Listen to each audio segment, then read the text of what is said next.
you look back and there was a lot of cruising going on. You had a vehicle and every guys would go out cruising looking for girls. And Dan Summers met his wife Joan in classic 1950s fashion. I first met Joan on September 26, 1954.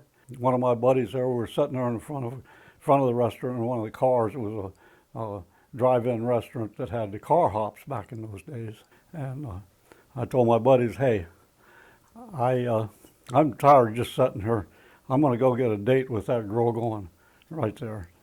And of course, my buddies, one of them went to school with her, graduated a year ahead of her, says, Summers, you don't have a chance in H of getting a date with that. That's Joan Wilkins.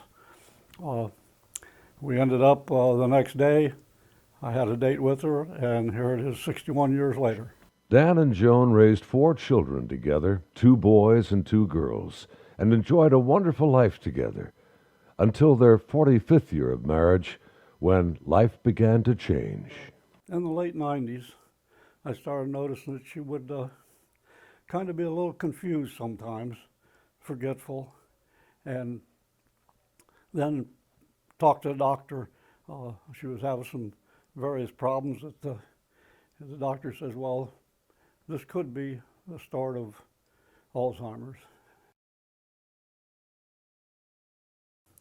That's a devastating thing to sit there and have your doctor tell you that yes, it is Alzheimer's, and show what she saw on the MRI and explain that this is it.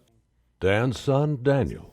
As it progresses, where she can't even speak or do anything for herself, it's even harder, because you're seeing a person that you love go down this path that there's no good end to. So it's just a slow progression of heartache, really. Oh, it's been devastating. It's hard to watch someone you love slowly disappear.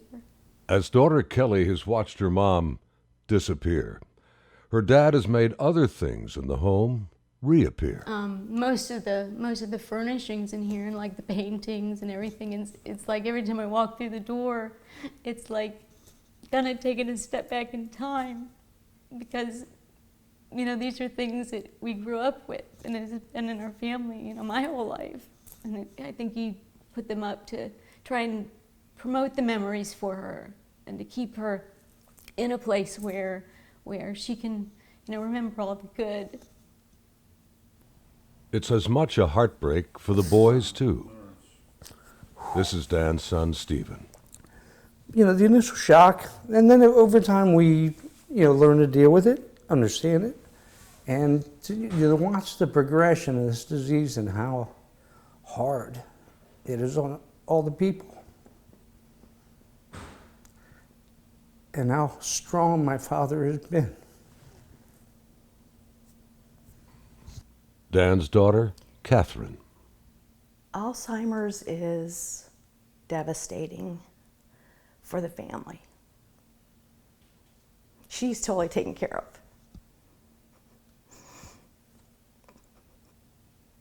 But it's devastating.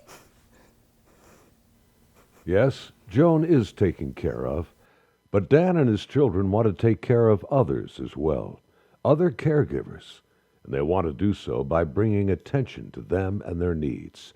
And the vehicle they have chosen to do this, it's a vehicle.